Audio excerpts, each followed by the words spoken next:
Sejam todos muito bem-vindos a mais um vídeo do canal baseado em fatos reais. Hoje teremos mais uma história aquelas que vocês amam ouvir e eu amo contar.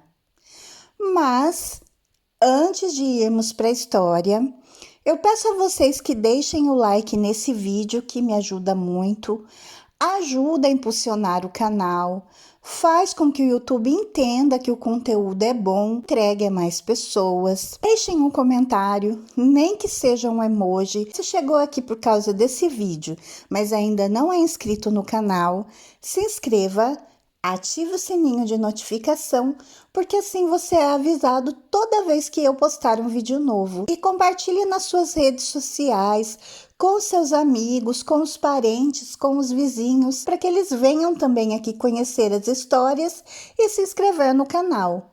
Sem mais demoras, vamos todos entrar na nossa máquina do tempo e viajar para o ano de 1640.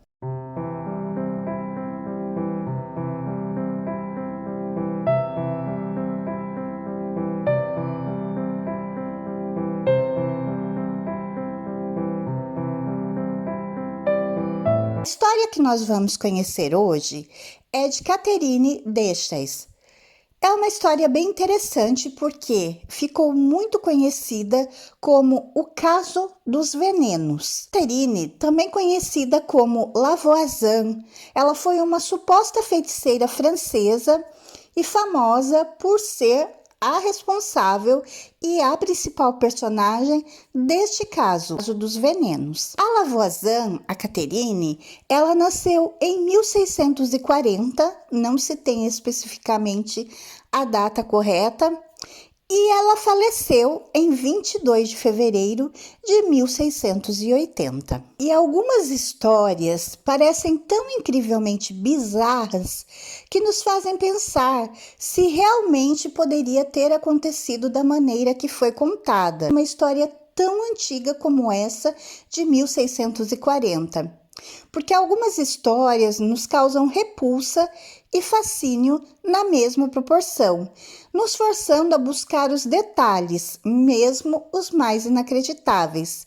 E é exatamente o que acontece com a história, então, da Mademoiselle de Chais. É das mais estranhas, e se dermos crédito a uma pequena parte da história dela, já vai ser o bastante para tornar essa história uma das mais aterrorizantes. Mas sim, é uma história verdadeira, realmente aconteceu. Catherine nasceu então em 1640, não se tem a data correta. Segundo a história conta, a Catherine sempre foi uma pessoa muito curiosa, até mesmo excêntrica. Os pais dela contaram que ela ouvia vozes supostamente sussurradas por espíritos, desde muito pequena, desde muito criancinha mesmo. E por isso ela tinha um sexto sentido muito apurado. Quando ela era bem pequena, ela já surpreendeu a todos, porque ela começou a interpretar sonhos e fazer previsões. Numa ocasião, com apenas 7 anos de idade, ela declarou que um tio não viveria mais do que um mês e que ele teria uma morte violenta. O homem morreu exatamente um mês depois, num estranho acidente de carruagem. A menina era estranha, conversava e ria sozinha, dizia ter amigos invisíveis que falavam com ela e que lhe avisavam quando alguém queria lhe fazer mal. Esses amigos estavam sempre ao seu redor, como esferas luminosas que, com o passar do tempo, se revelaram nas mais variadas formas, desde pássaros flamejantes, lagartos sibilantes e até mesmo pequenos diabretes. Catherine, então, ao se tornar adulta, ela vai se casar com um joalheiro e mercador de seda. Ele tinha uma loja tradicional já estabelecida numa área nobre de Paris. As coisas corriam assim bem, então, por um tempo, entre ela, o marido e com a loja, mas os negócios do marido afundaram e ele decretou falência em 1660. Então, de um momento para o outro, a família ficou na miséria e dependia de outras pessoas para sobreviver. Isso vai marcar então o início da estranha vida e profissão que a Catherine a Lavoisier vai tomar. É surpreendente a inacreditável reviravolta que a vida vai se tornar. Já adulta, então, a Catherine ela vai começar a se voltar para a adivinhação, em particular a leitura de mãos e da fisionomia, que ela conseguia então fazer uma leitura ali das linhas faciais da pessoa. Pessoas vinham de longe para se consultar com uma jovem mulher que sempre acertava suas previsões. Ela tinha abandonado isso quando ela se casou. Então, ela se casou, abandonou essas práticas e foi então se dedicar ao marido, à família, aos filhos e à casa. E por muito tempo, ela deixou então as habilidades mágicas dela em segredo e sem fazer muitas consultas, por assim dizer, a pedido do marido. Contudo, quando o marido perde tudo e eles se veem na miséria, mesmo precisando da ajuda de outras pessoas para comer, a Catherine, que nessa época tinha 21 anos, resolve retornar ao seu antigo negócio. E logo ela descobre o quanto aquilo poderia ser lucrativo. Ela alugou um sobrado onde ela passou a receber as pessoas que vinham em busca de suas aptidões mágicas, fosse para ouvir um aconselhamento, ler o futuro, interpretar sonhos. Porém, havia aí a parte sinistra e maldosa mesmo, por assim dizer, que ela oferecia aos clientes. A Catherine, ela se abraçou então a atividades criminosas, começou a fazer interrupção de gravidez. Isso era proibido na época, assim como ainda é hoje em alguns países. Porém, era muito lucrativa. A Catherine conseguiu atrair uma clientela rica e aristocrática para esse negócio tão lucrativo. Ela prometia total sigilo e discrição. A elite de Paris conhecia seu endereço e a buscava quando surgia necessidade. Várias mulheres procuraram para pôr um fim na gravidez indesejada ou a uma indiscrição cometida. Entretanto, Catherine não estava satisfeita e começou a combinar os dois ramos de atividade no qual ela estava envolvida. Em pouco tempo, ela passou a criar objetos mágicos e amuletos para vender à sua requintada clientela. Ela começou a fazer, então, poções de amor, afrodisíacos, filtros para evitar gravidez ou provocar, fórmulas mágicas para operar curas milagrosas e muitos outros produtos. É aí que vem a parte mais sinistra da história da Lavoisier. As suas receitas incluíam ingredientes obtidos em sua ocupação como aborteira. O que era então sangue, órgãos, placentas e outras substâncias derivadas dos fetos que eram ali retirados por ela quando essas mulheres da nobreza vinham para então interromper por algum motivo que fosse a gravidez. Ela então preparava, destilava em panaceias medicinais para todo uso. Pelo menos era o que ela professava na época. E sim, as pessoas compravam. Também era muito comentado na nobreza da época, porque sim, os clientes de Catherine eram todos da nobreza, pessoas ricas, pessoas abastadas da época. E o que se sabia ali então era que aquela feiticeira era capaz de lançar mão de magia negra se fosse paga para isso. e que as maldades dela podiam causar dano, ferir, aleijar e até mesmo matar um inimigo. A vizinhança, na época, a tolerava porque tinha medo dela e das habilidades mágicas dela. E a igreja já olhava de uma outra maneira. Por quê? Porque ela guardava um registro detalhado com o nome dos seus clientes. Então, para que aquelas pessoas que fossem da nobreza tivessem ali uma consulta com ela, ou comprassem uma poção dela, ou tivessem um trabalho realizado por ela, tinham que deixar o nome. Isso tornou a Lavoisier muito poderosa e influente. Por quê?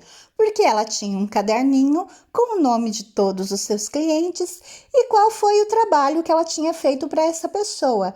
E é óbvio que as pessoas não queriam que essa lista viesse à tona, mas a igreja queria. Então Lavoisier passou a chamar a atenção da igreja. Se algo acontecesse com ela prometia que divulgaria tal lista que arrastaria o bom nome de muitas famílias para a lama. Agindo dessa maneira, a riqueza da Catherine não parava de crescer. Foi uma figura exótica na alta sociedade parisiense. Ela era convidada para festas, participava de sessões, visando contatar o além e de muitos rituais profanos.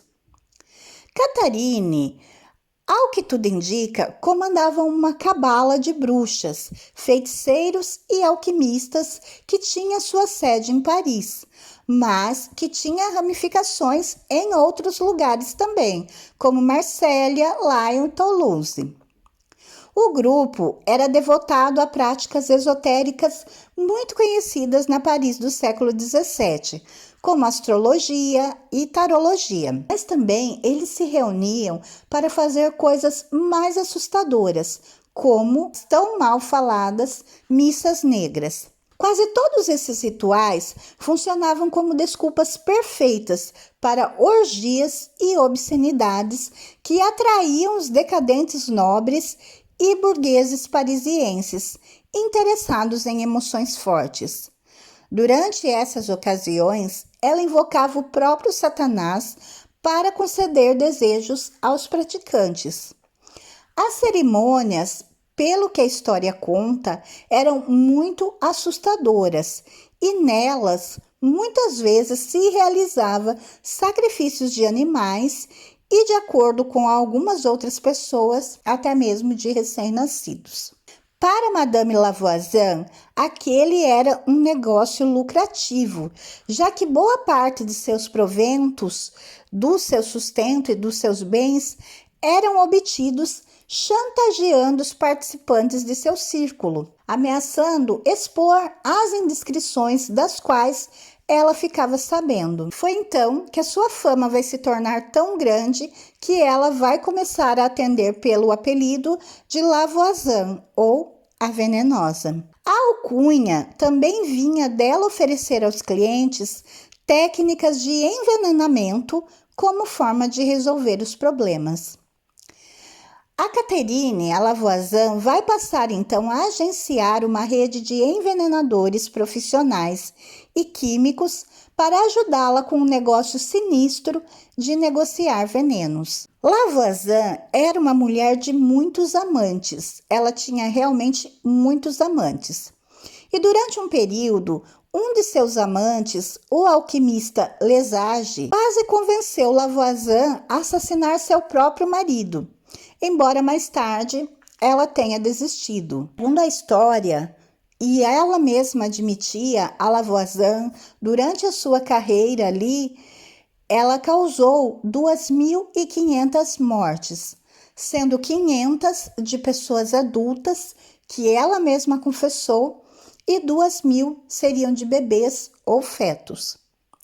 Nesse período, ela desfrutou da sociedade local, o que a fez ser conhecida como provavelmente a primeira SK da França.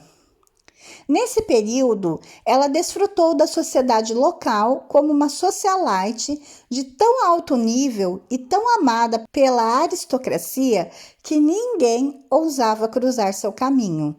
No entanto, a queda da Lavoisier estava se aproximando. Sua derrocada vai começar quando ela receber uma cliente chamada Madame de Montespan. Madame de Montespan, ela era amante oficial do rei Luís XIV, da França. E ela consegue isso através de uma missa negra que Lavoisier vai realizar para que então a Madame de Montespan tenha ali ganho o amor e a atenção do rei. Montespan usou poções de amor para manter o rei interessado nela. Porém, aqueles reis eram homens de muitas mulheres, muitas amantes, e então logo o rei acaba enjoando, se entediando de Montespan e a largou para ficar com uma outra amante que vai se tornar a amante oficial, que era Angelique de Fontanes. Montespan, se sentindo desprezada, não aceitou essa situação. Então ela vai até Lavoisier para comprar veneno com o intuito de matar tanto o rei quanto a sua nova amante. Em 1679, Lavoisier apresentou um plano engenhoso em que uma petição oficial seria revestida com um veneno que poderia ser absorvido pela pele. Então, quando esse papel fosse passado ao rei por um cúmplice que usaria luvas, o rei iria tocar naquele veneno e acabar então morrendo envenenado.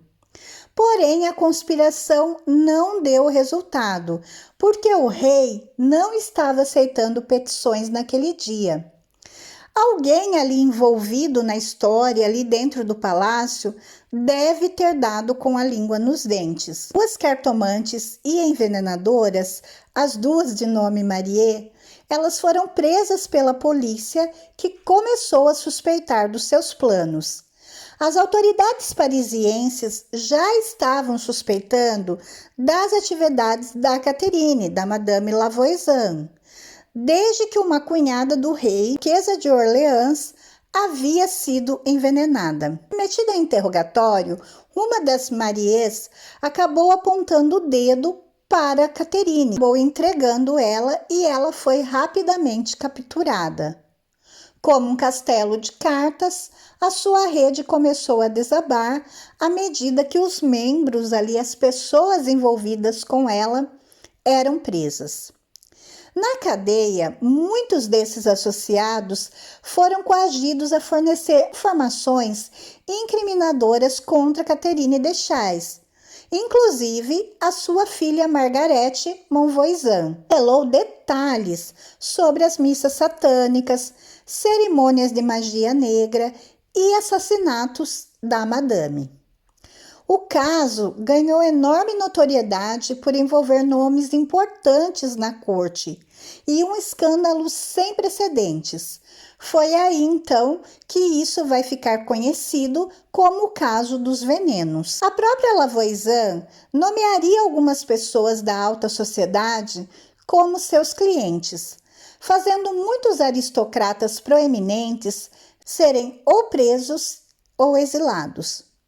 O caso se tornou um grande circo da mídia na época. O medo de que ela entregasse pessoas da alta sociedade, políticos importantes e membros da nobreza ligados a seus crimes foi provavelmente uma das razões pelas quais ela nunca foi torturada, embora a ordem tivesse sido dada para que a tortura fosse empregada contra ela.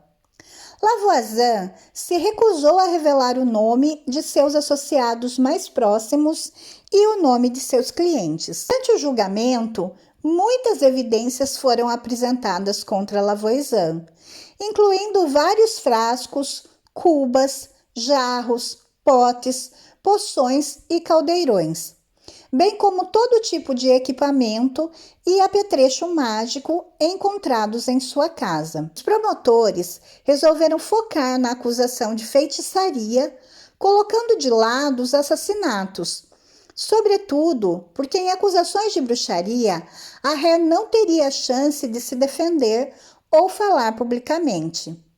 Na época, o crime de feitiçaria ainda era levado muito a sério e a punição para uma bruxa podia ser severa. Após um rápido julgamento, qual as principais atividades blasfemas foram apresentadas através de testemunhos e provas, Catherine terminou condenada. Então, Madame Lavoisin foi condenada.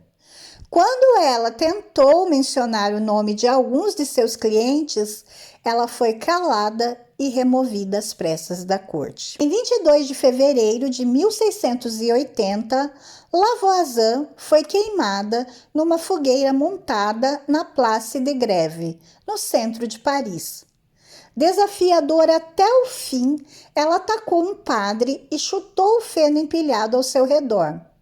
Ela ainda tinha uma mordaça na boca, supostamente para não proferir maldições contra os oficiais da corte, ou para não falar os nomes na hora da morte, né? E curiosamente, o responsável por acender a pira foi um de seus ex-amantes, André Guillaume. Pouco tempo depois da execução, a coisa se tornou ainda mais escandalosa, quando a sua filha, a Marguerite, apresentou as histórias das missas negras e o plano de assassinar o rei Luís XIV. Isso tornou as acusações contra Lavoisin ainda mais contundentes, embora ela já estivesse morta e não pudesse ser punida novamente. O caso inteiro era chocante, mas muitos trechos oferecidos por Marguerite acabaram sendo censurados ou apagados dos autos, livrando a maioria dos indivíduos poderosos que haviam se associado com Catherine de Chailly, ou a Madame Lavoisin. É a história da Madame Lavoisin, da Catherine de Chailly, essa mulher feiticeira, muitas coisas ruins. Essa daqui realmente praticava atos ruins. Nós sabemos que a maioria daquelas mulheres que foram condenadas, né, a fogueira, a forca, na maioria dos casos eram acusações falsas. Mas no caso da Catherine, da Madame Lavoisin, não. Ela realmente praticou todos aqueles atos horrendos, né? Foi ali condenada, foi morta, que ela mesma confessou, e a filha dela também depois confessou, e isso é comprovado historicamente, que ela tenha tirado a vida de mais de 2.500 pessoas. Portanto, aí considerada, como eu já disse, a primeira SK do seu país, realmente assustadora, mas é uma história que eu acho que vale a pena ser contada. É a história de uma mulher intrigante, que viveu muito pouco, né? Viveu 40 anos. Se ela tivesse vivido mais, quantas coisas ela ainda teria feito, mas ela soube usar, né, aquele conhecimento que ela tinha e se tornar poderosa, influente e ter as pessoas, né, ali comandadas por ela, porque as pessoas tinham medo que ela falasse. E o fato dela estar amordaçada até na hora da morte, embora possam dizer que era para evitar que ela fizesse alguma conjuração do mal, eu acho que na verdade era para evitar que ela falasse, né, os nomes daquelas pessoas poderosas que estavam envolvidas com os personagens, como por exemplo a Madame de Montespan, que ela está aqui na minha lista para contar a história para vocês também. Então fiquem aí no aguardo que futuramente teremos a história de Madame de Montespan também. Eu espero que vocês tenham gostado de conhecer mais essa história. Se vocês gostaram, por favor, deem o like, que me ajuda. Se inscrevam no canal e voltem aqui para as próximas histórias. Fiquem todos na paz, um super beijo e até a próxima!